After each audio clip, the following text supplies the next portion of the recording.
상수리 나무가 있는 곳에 이제 장막을 이제 치고 있습니다. 요즘은 텐트죠. 유목민들은 텐트를 치고 있는데, 이 아브라함의 직업이 원래 유목민입니다.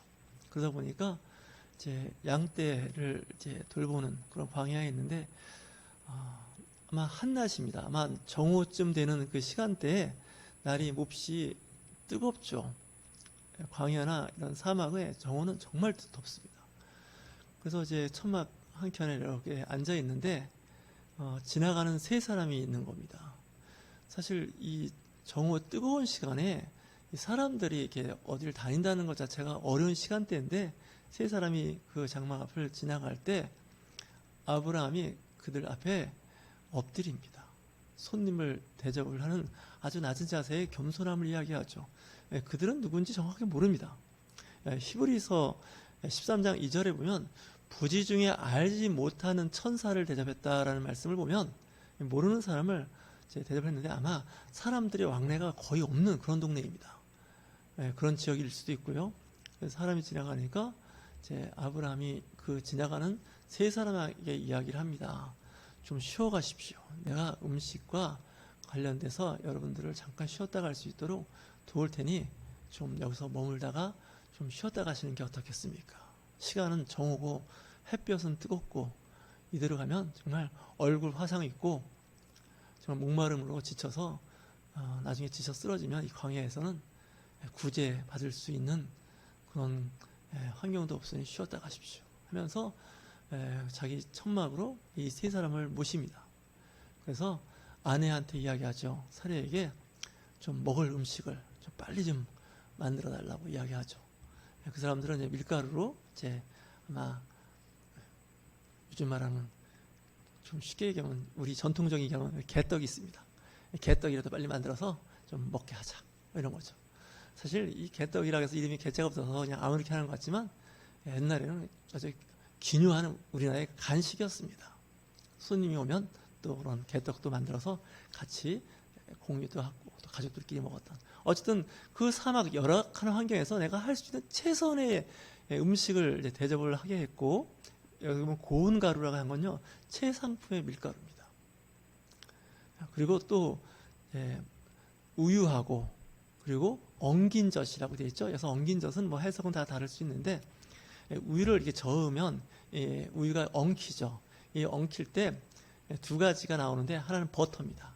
우유에도 기름이 있으니까 우유의 기름으로 만든 것이 버터고, 이제 우유를 이렇게 저으면은 발효가 되면서 만들어지는 그 미생물이 있는데, 보통 유산균이라고 우리 익히 알고 있는데, 정확하게 학명을 치면 젖산균이죠. 그래서 이 유산균에 의해서 만들어진 요거트, 좀 더 심하게 이제 이 엉키면 치즈가 되는 거죠. 그래서 치즈도 보면 소프트 치즈라 해서 치즈의 그 질감이 좀 부드러운 게 있고 이제 단단한 치즈가 있겠죠. 뭐 제작하고 뭐 하는 과정에서, 제조하는 과정에서 뭐 여러 가지 이제 단계가 나올 수 있는 건데, 어쨌든 간에 이제 그 최상품의 이제 우유 제품을 이제 내놓는 거죠. 유제품을 내놓은 겁니다. 우리가 생각하면 좀 이상할지 모르지만 그 중동 지역에서는 양을 치는 목축업자들한테 있는 거라면 양떼로부터 얻을 수 있는 털, 가죽, 그다음에 고기, 그리고 이제 우유입니다. 그래서 그것으로 이제 생활을 하는 거죠. 그래서 그 아주 신선한 우유와 함께 엉긴 젖을 대접을 하게 됩니다. 그거하고는 또 부족하죠. 그래서 아브라함이 직접 양떼에 가서 가장 상품의 그 어린 양을 데리고 와서 그 직원이죠. 요즘 말하는 종이라고 하지만 직원한테 얘기해서 잘 요리를 만들어 달라는 거죠. 아마 거기에는 양을 잘 잡아서 요리를 할 수 있는 요리사도 있었던 것 같습니다. 부탁해서 음식을 만들라. 그래서 보통 그 유목민들이 살고 있는 양, 가축을 키우는 데 가면 진귀한 손님들이 여러 명 오면 그곳에서 양 한 마리를 잡습니다. 송아지도 잡죠. 왜냐하면 고기 양이 많이 필요하니까 가축을 잡아서 손님 대접하죠. 여기까지는 보통 할 수 있습니다. 근데 더 귀한 게 있다면 발을 씻긴다는 거죠. 이 사막에서 물은 생명입니다. 사실 발을 씻을 수 있는 물이 있는 곳이 아니지 않겠습니까? 사막과 광야, 이 헤브론 땅, 이 고산 지역입니다. 근데 그곳에서 그 3명의 손님에게 발을 닦아준다는 거예요. 발을 씻겨준다는 거죠. 예수님께서 그 하신 사역 중에 하나가 그 12제자의 발을 씻기죠. 내가 너희들의 발을 씻긴 것처럼 너희들도 나가서 나중에 사역지에 가면 그곳에 있는 신자들을 위해서 발을 씻겨줘라. 그 얘기는 낮은 자세로서 섬기라는 뜻입니다. 우리가 보통 고위직이라고 할까요? 중직을 맡게 되면 보통 이렇게 어깨에 힘을 주고 목에 기수한 사람처럼 하게 되는데 그렇지 않다는 거예요. 낮은 자세로서 발을 씻길 수 있는 사람이 되어야 되는 거죠. 그래서 발을 씻길 수 있는 사람은 나중에 정말 다스리는 자가 될 수가 있어요. 하지만 섬기고 목소리가 높고 이제 시킴을 주로 하는 사람들은 처음에는 잘 되는 것 같지만 나중에 버림받기 십상입니다. 로마서 12장 13절에도 사도 바울은 로마에서 편지 쓸 때 성도들의 쓸 것을 공급하며 손 대접하기를 힘쓰라라고 되어 있습니다. 로마는 그 당시 가장 큰 도시였죠. 그 교회에 편지를 쓸 때 성도들이 쓸 것을 공급하라. 필요한 것이 있으면 좀 나눠줘라. 우리 집에 여러 개 물건이 있는데 뜯지도 않는, 포장지 뜯지도 않는 것도 있는데 그걸 좀 나눠주라는 거예요.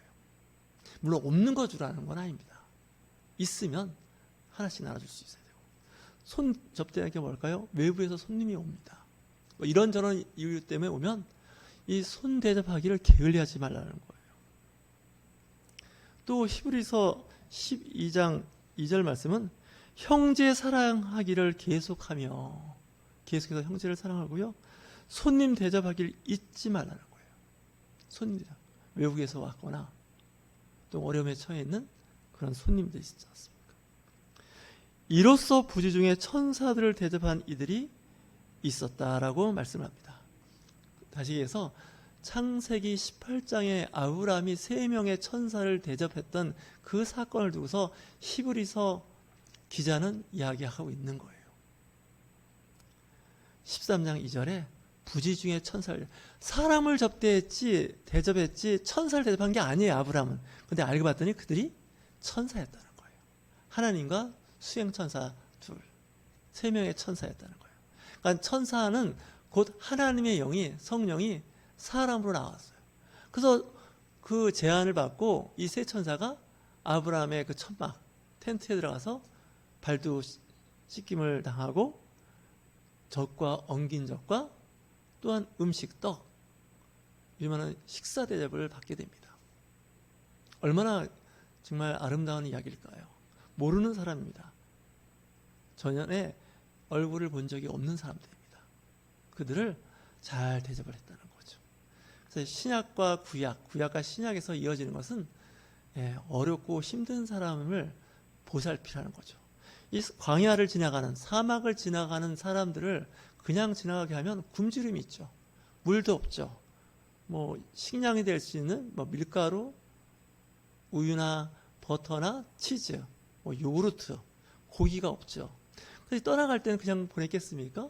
남아있는 음식 같은 거, 그리고 고기, 치즈 같은 거는 또 바리바리 싸서 아브라함 성격상 줬을 거예요.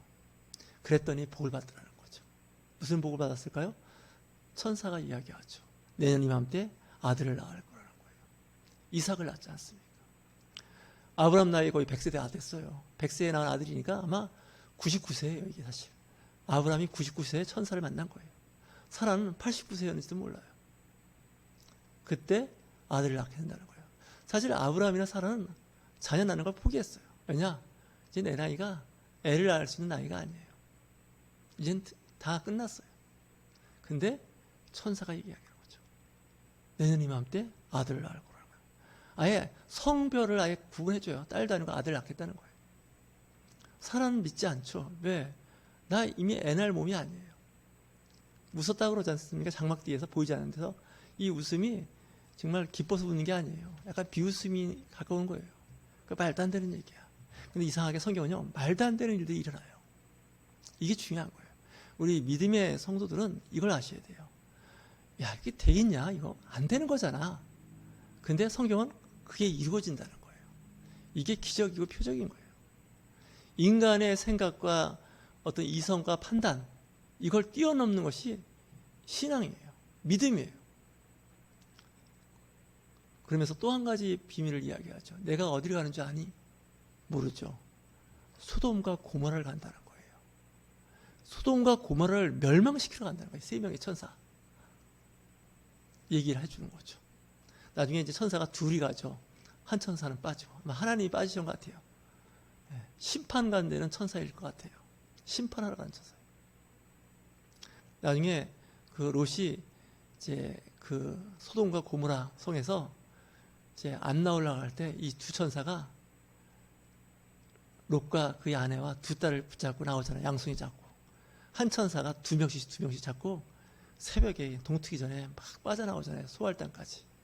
그 이야기를 아브라함한테 이야기해 주는 거예요. 아브라함이 그 말 듣고 깜짝 놀래요. 왜냐?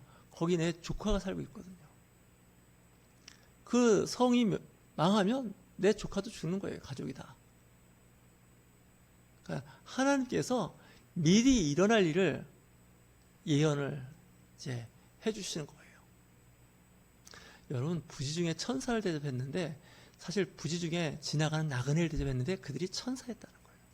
여러분들이 직장이나 사업장이나 학교에서나 길에서 만나는 그 사람이 하나님의 영에 감동된 사람일 수가 있다는 거예요. 성경을 읽지 않습니까? 손 대접하기를 소홀히 하지 말라는 거예요. 대접을 받고자 하는 대로 남을 대접하라는 거예요. 저와 여러분, 이 시대를 살아갈 때 우리는 모릅니다. 그 안에 어떤 영이 역사하는지. 영 분별을 잘 해야 되는데 잘 모를 때는 상대가 누구이든지 내가 겸손하게 낮은 자세로 그를 섬기고 그를 도와주는 거예요. 그 중에 다는 아닐 거예요. 일부는 천사가 있다는 거예요. 하나님의 말씀을 듣고 전파하는 사람들이 있다는 거예요. 저 여러분, 이 시대에 손님 대접하기를 잘하고 정말 이웃과 좋은 관계를 유지하시는 저와 여러분이 되시기를 주의 이름으로 축원합니다.